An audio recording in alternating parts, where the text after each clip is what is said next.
All right, so now let's shift our focus a little bit to cricket. Now, if you've been following the India-England Test series, by the way, if you didn't, you must. It's been a phenomenal one. You would have heard and in fact noticed some brilliant newcomers who have completely rocked the show for India. Earlier on the program, we had spoken with Sarfaraz's father. What an inspiring story there. And today, we are putting the spotlight on the boy who's being called India's next Dhoni. Wicketkeeper and batsman Dhruv Jurel has had a phenomenal start in his Test career and is now everybody's favourite. Even the England players have a bit of a man crush on him, says Ben Stokes, of course. So today on TBC, we are joined by his father. Father with a very interesting background. He is a Kargil war veteran who has initially in his conversation with me told that he wanted his son to actually join NDA, but he ended up playing for India instead. So Neemchand ji is with us. Namaskar Neemchand ji, हमसे बात करने के लिए बहुत-बहुत शुक्रिया. सबसे पहले तो मैं आपसे मल्होत्रा जी आपने ये पूछा मेरे इसके लिए धन्यवाद. और ये सब सुन रहा हूँ एक भारत के जो स्टार रहे हैं क्रिकेट के वो सब बच्चे के बारे में ऐसे बोल रहे हैं तो मुझे खुशी तो हो ही रही है.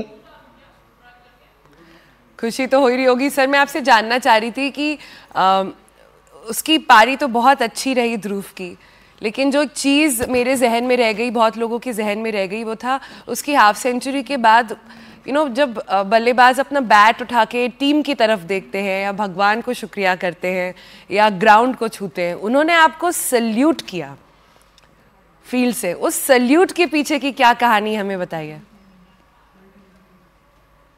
जी एक्चुअली मैं आर्मी से बिलोंग करता हूं और वो मेरे डिसिप्लिन के बारे में, मेरी वर्दी पहनने के बारे में और ये सल्यूट ये सब वो देखता था तो उसे अपनी बचपन की यादें थी तो उसने सोचा क्यों ना मेरे को सल्यूट तो दिया ही दिया है, पूरे भारतवर्ष को दिया है, पूरी भारतीय सेना को दिया है उसने सल्यूट. सही बात है.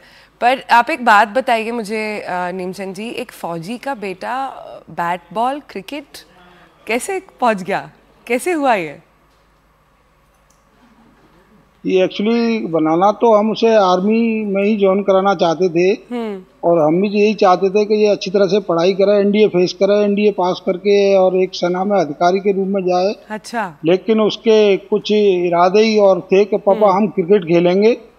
तो उसने समर कैंप में जो क्रिकेट जो बच्चे जाते हैं समर कैंप की छुट्टियां होती हैं तो उसमें वो गया तो स्विमिंग के लिए था पर वहाँ बहुत सारे बच्चे क्रिकेट खेल रहे थे तो उसने बोला पापा मैं भी क्रिकेट खेल लूँ. तो मैंने भी यही नॉर्मली हल्के में लेके ये बोल दिया था कि कोई बात नहीं बेटा खेल लो 1 महीना. जब वो खेलने लगा तो उसकी रुचि बढ़ी और फिर वो धीरे धीरे क्रिकेट की तरफ उसका रुझान बढ़ता गया था. जी. तो कितना बड़ा था जब क्रिकेट खेलना शुरू किया ध्रुव ने? मैक्सिमम 10 साल 11 साल. जी. तो आपके घर में नीमचंद जी जैसे आपने कहा बहुत डिसिप्लिन रखता है, आप भी बहुत डिसिप्लिन्ड मुझे लगते हैं, सीरियस एकदम माहौल चलता है. तो आप मुझे बताएं कि जब उन्होंने आपको बताया कि उन्हें एनडीए नहीं ज्वाइन करना है और क्रिकेट खेलना है तो घर में तो काफ़ी खलबली मच गई होगी. जी काफ़ी बोला था, नंबर भी कमाए थे, डांट भी लगाई थी. तो माँ का ज़्यादा प्यार था तो एक माँ का अलग ही दुलार होता है तो माँ यही बोलती थी कोई बात नहीं खेलने दो और पढ़ाई भी करेगा. तो ध्रुव जो है वो माँ का लाडला है और इस समय देश का लाडला बन गया है. अभी घर पे क्या माहौल है जब आप इतना देख रहे हैं, सुनील गावस्कर, इतने बड़े बड़े लोग, बेन स्टोक्स, पूरी दुनिया इंडिया में नहीं अब बात कर रही है उसके कैलिबर के बारे में.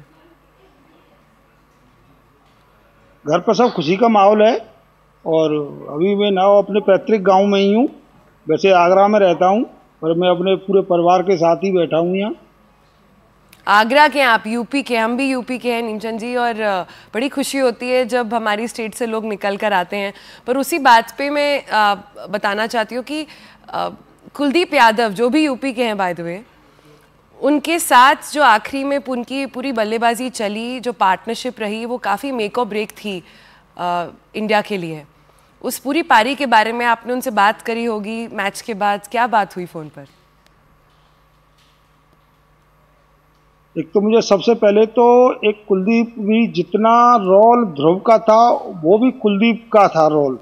उसने उस संयम से उसको खिलाया। वो सीनियर प्लेयर होने के नाते इसका डेब्यू मैच था तो उसने बड़े संयम से उसको अपना साथ दिया और उसको एक सीनियर प्लेयर होने के नाते उसे बहुत अच्छी तरह से डील करते हुए वो लंबे स्कोर तक ये दोनों पारी को ले गई। जी जी। तो अभी नीमचंद जी जैसे ध्रुव का कंपैरिजन धोनी के साथ हो रहा है। सुनील गावस्कर ने तो कह दिया कि अगला MS धोनी जो है इंडिया का वो अब मिल गया इंडिया को। इंग्लैंड के लोग बात कर रहे हैं, इतने आर्टिकल्स लिखे जा रहे हैं, बड़े बड़े लोग इसके बारे में बात कर रहे हैं। अभी आपका क्या एक्सपेक्टेशंस हैं? आप एक फौजी घर से हैं, मैं ऑलमोस्ट प्रीएम्प्ट कर रही हूँ कि घर पे तो बड़ा सोच सोच के कॉम्प्लीमेंट्स दिए जाते होंगे। जी देखो, मुझे खुशी तो इस बात की है कि जो भारतवर्ष के लिए 20 साल टेस्ट मैच खेले हैं, जो एक बहुत बड़े सुपरस्टार पहले भी थे और मैं तो अभी भी उन्हें सुपरस्टार मानता हूं, सुनील गावस्कर और ये अनिल कुंबले जी और वीरेंद्र सहवाग, ये सब उसके बारे में बता रहे हैं। खुशी तो हो रही है, पर मैं नहीं ये बात सोच रहा हूं कि धोनी एक बहुत बड़ा स्टार है क्रिकेट का, जिसने देश के लिए 2 वर्ल्ड कप दिए हैं।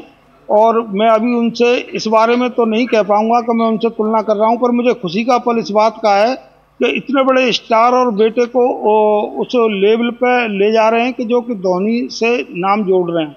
जी जी। नीमचंद जी, इस बार के मैं अभी ओपनिंग पे जो बता रही थी बात कि इतने सारे यंगस्टर्स जिन्होंने ज्वाइन करा इस बार टेस्ट टीम, सबकी कहानी इतनी अद्भुत है। कई सारे लोग अपने फादर्स का ड्रीम पूरा कर रहे हैं। ध्रुव ऐसे हैं जो अपनी फादर की ड्रीम के अगेंस्ट जाकर अपना ड्रीम पूरा कर रहे हैं। तो काफ़ी ब्राइट फ्यूचर लग रहा है अभी कि कैसे यंगस्टर्स इंडिया का अब आगे नाम लेकर जाएंगे। ये पूरी टीम जो राहुल द्रविड़ ने खड़ी करी है अभी, वो काफ़ी अमेजिंग लग रही है। जी देखो, ऐसा है, छोटा या बड़ी फैमिली अगर मेहनत के सामने तो ये मेहनत करेगा तो उसको उस पर मुकाम जरूर प्राप्त होगा। और जो मेहनत जिस बच्चे ने कही है, जो आप बोल रहे हो कि कोई पानी बेचा, या किसी ने गोलगप्पे बेचे, कोई कहीं से आया, नहीं, उन सब ने बहुत संघर्ष किया है, बहुत मेहनत की है। और उन लोगों के टैलेंट को जो BCCI ने पहचान के उनको जगह दी और वो वहाँ पर खेल रहे हैं। तो इसमें गरीबी और ऊंचा ऐसा कुछ नहीं है, केवल टैलेंट और मेहनत ही आगे ले जाती है। बहुत बहुत उम्दा बात करी आपने नीमचंद जी। बहुत बहुत कंग्रेचुलेशंस आपको, बहुत बहुत बधाइयाँ। अभी जब ध्रुव वापस आएंगे तो आगरा के तरीके से उनका स्वागत होगा, क्या तैयारियां चल रही हैं? जी बस स्वागत तो सभी लोग, मेरे मिलने वाले सारे सेलेक्टर्स, सारा आगरा, पूरा परिवार, रिश्तेदार जितने भी हैं स्वागत के लिए तैयार हैं। बाकी मैं तो यही चाह रहा हूं कि जैसे एक पहले पापा था तो मैं उसी तरह उसका स्वागत करूंगा। बहुत ही आर्मी टाइप आंसर सीरियसली आपने दिया है। तो आगरा की पेठों से स्वागत नहीं होगा क्या भाई? आगरा यूपी का लड़का वापस आ रहा है। जी मीठा तो नहीं खाता वो, बिल्कुल नहीं, और मीठा बिल्कुल नहीं खाता। 2020 के बाद शायद उसने मीठा खाया भी नहीं है। My God. So that's the discipline that one is talking about. That is the preparation that one is talking about. That's what it takes to become a star player as well. What a fabulous story. Neemchand ji, हमसे बात करने के लिए, अपना समय हमारे साथ share करने के लिए और इतना उम्दा लड़का तैयार करने के लिए बहुत बहुत कंग्रेचुलेशंस। पूरा देश आपको इस समय थैंक यू कह रहा है। एंड आपका वो आर्मी वाला डिसिप्लिन क्लियरली उसकी फील्ड की टैक्टिक्स में भी निकल कर आता है। जब T20 खेलता है तो अलग टैक्टिक से खेलता है, जब टेस्ट क्रिकेट खेलता है तो अलग टैक्टिक से खेलता है। सो थैंक यू सर, हमसे बात करने के लिए बहुत बहुत शुक्रिया।